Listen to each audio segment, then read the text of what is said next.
हमने सहराओं में हासिल किए आसानी से, हमने सहराओं में हासिल किए आसानी से, तुम समंदर में भी रहकर न मिले पानी से। हमने सहराओं में हासिल किए आसानी से, तुम समंदर में भी रहकर न मिले पानी से। ये सियासत के दिए सबके हवाले न करो, ये सियासत के दिए सबके हवाले न करो, मुल्क जल जाता है एक शख्स की नादानी से। सुरुंडा शायद इस जगह का नाम है। पहली बार आपके बीच में आया हूं। विकार रसूल साहब आपके अपने हैं, जाने पहचाने हैं, आपने उनका काम देखा है।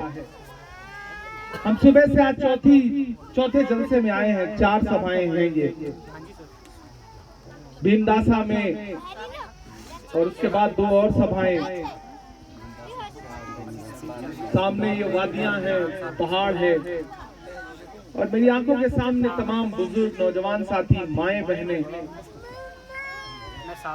कश्मीर अपनी कश्मीरियत के लिए जाना पहचाना जाता है। आप भोले भाले लोग हैं।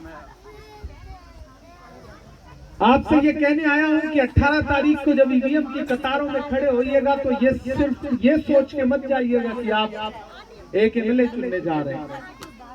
दरअसल आप कश्मीर के मुस्तकबिल का फैसला करने जा रहे हैं। दिल्ली में बैठी हुई हुकूमत ये देखना चाहती है एक बार फिर से आपको झिझोड़ करके कि चिंगारी बाकी है राख के नीचे या नहीं, जज्बे बाकी हैं अपने सूबे के लिए या नहीं। ये जमहूरियत की ताकत है कि हुकूमतों को मजबूर होकर के एक बार फिर से जमहूरी निजाम को आप लोगों को सौंपना पड़ा।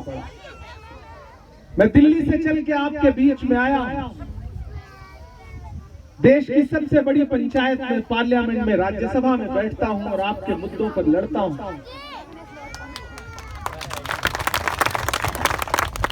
मैं डरा नहीं, मैं झुका नहीं, कहीं छुप छुपा के खड़ा नहीं, तो डटे हुए हैं महाज पर मुझे उन सफों में तलाश करता। एक ऐसा दौर जब आवाजों पर पाबंदी है, एक ऐसा दौर है जब बोलने पर पाबंदी है, एक ऐसा दौर जब सहनों पर पहरा है। ऐसे वक्त में मेरा खुदा गवाह है कि कोई दिन ऐसा नहीं गुजरा है जब मैंने हाकिम की आंख से आंख मिला करके उसे आईना दिखाने का काम ना किया। और आज अगर आपकी इस पंचायत में, आपके इस गांव में हजारों किलोमीटर दूर आया हूं अपना दामन फैलाने के लिए, तो मेरे आने का मकसद समझिएगा। विकार रसूल कांग्रेस पार्टी के जिम्मेदार साथी हैं। मैं लंदन में था पिछले दिनों मुशायरे में, तो मुझे राहुल जी के यहाँ से संदेशा आया कि इमरान बनिहाल जाइए, वहाँ के अवाम से मुलाकात करिए, विकार रसूल के लिए वहाँ की अवाम को मेरा संदेशा दीजिए कि मैंने विकार रसूल को अपना नुमाइंदा बना करके भेजा है। जाइए, लोगों को समझाइए। मैं पहली बार आया हूं, मैं आप लोगों के बारे में सुनता था, जानता कम था। मैं शायर पहले हूं, सियासतदान बाद। मैं तो सुनता आया हूं कि बात, मतलब की बात दुनिया को जल्दी समझ में आती है, लेकिन बात का मतलब बहुत देर में समझ में आता है। तो मैंने सोचा कि मैं आपके बीच आऊंगा और आपसे आपके मतलब की बात के साथ साथ बात का मतलब भी समझाने की कोशिश करूंगा। याद करिए वो दिन कश्मीर वालों, जब दिल्ली में बैठी हुई हुकूमत ने आपसे आपके राज्य का दर्जा छीना। दुनिया की तमाम हुकूमतों के बारे में हम सुनते आए हैं कि हुकूमतें देती हैं, छीनती नहीं है, लेकिन इस हुकूमत ने आपसे आपका स्टेटहुड छीन लिया।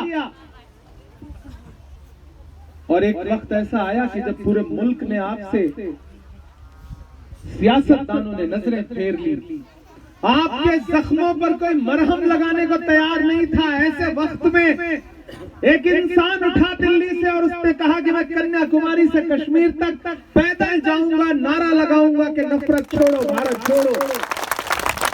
नफरत के बाजार में मोहब्बत की दुकान खोलनी है।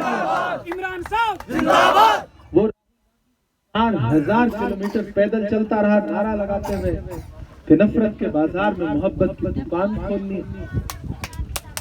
कभी सोचा है 4,000 किलोमीटर का मतलब क्या होता है? मैं चला हूँ राहुल गांधी के साथ, मैंने देखे हैं उनके पैर के छाले, मैंने देखा है उस इंसान के माथे का बहता हुआ पसीना, और सिर्फ एक जज्बा था कि मुल्क से नफरत कम करनी है, नफरत नफरत नफरत नफरत कम करनी है, किसी सूबे के खिलाफ, किसी के हुलिये से, किसी के धर्म से, किसी के मजहब से, इंसानों के आपस में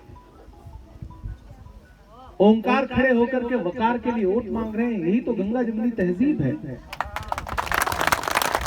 मैं राहुल गांधी का पैगाम लेकर के आपके बीच में आया हूं, इमरान आया है राहुल का पैगाम लेके, यही तो गंगा जमुनी तहजीब है। मेरे भाई, मैं आपसे ये कहना चाहता हूं कि ये जो नफरत की सियासतें हैं वो दोनों तरफ, लोग चाहते हैं कि आप उस नफरत में डूबे रहें, लेकिन पूरे मुल्क में अगर मोहब्बत की सियासत कोई कर रहा है तो उस शख्स का नाम राहुल गांधी है। वो आदमी ये कहता है कि मेरा कितना भी सियासी नुकसान हो जाए, कितना भी सियासी नुकसान हो जाए, मैं नफरत की बुनियाद पर वोट नहीं मांगूंगा। वो आदमी दुनिया को एक पैगाम दे रहा है, एक रास्ता दिखा रहा है। मैं चला हूं 4000 किलोमीटर उस आदमी के साथ, लाखों लोग चल रहे थे कन्याकुमारी से कश्मीर तक। लोग मुझसे कहते थे मीडिया के साथ ही, इमरान साहब आप तो शायर हैं, आप राहुल जी के साथ चल रहे हैं, आप क्या कहेंगे? तब मैं उनसे कहता था कि जो हर जालिम से टकराएगी वो आंधी बनाऊंगा, जो हर जालिम से टकराएगी वो आंधी बनाऊंगा। नए अंग्रेज आए हैं, नया गांधी बनाऊंगा। तो नया गांधी कन्याकुमारी से कश्मीर तक आया, कश्मीर के जख्मों पर मरहम लगाने के लिए, कश्मीर के लोगों को गले से लगाने के लिए, उनका दर्द बांटने के लिए। तो आज मैं यहाँ खड़ा होकर आपसे बस एक बात कहता हूँ कि आप तो इस बात पे ईमान रखते हो ना कि मजदूर का पसीना सूखने से पहले उसकी मजदूरी उसे दे देनी चाहिए, रखते हो ना इस बात पे ईमान? मैं रखता हूँ, क्योंकि हमारे बुजुर्गों का कौल है कि मजदूर का पसीना सूखने से पहले उसकी मजदूरी उसे दे देनी चाहिए। तो बताओ, एक इंसान के लिए वो, मैंने देखा है उसके पैर के छाले, मैंने देखे हैं उसके माथे का बहता हुआ पसीना। आज मैं अपने घर से हजारों किलोमीटर दूर राहुल गांधी की मजदूरी मांगने के लिए आया हूं आपसे। और वो मजदूरी क्या है? वो मजदूरी है कि राहुल गांधी ने विकार रसूल को अपना नुमाइंदा बना करके बनिहाल में भेजा है, आप इन्हें जिता करके असेंबली पहुंचा दीजिए, ये है राहुल गांधी। और मुझे पूरा यकीन है कि आप मेरे आने को मायूस नहीं करेंगे, आप मुझे नजरअंदाज नहीं करेंगे, आप मेरे आने को जाया नहीं करेंगे। मैंने कहा ना कि मैं चौथे जलसे में आ रहा हूं, एक अलग तरह का माहौल है विकार रसूल के लिए। जो काम किया है इन्होंने मिनिस्टर रहते हुए, उसको लेकर के एक अलग जज्बा है। और मैं आपसे वादा करता हूं कि आप इन्हें एमएलए बनाइए 18 तारीख को, ईवीएम का बटन दबा के हाथ के पंजे के सामने वाला, आप इन्हें एमएलए बना करके असेंबली पहुंचाइए। मैं कहूंगा कि इनको पिछली बार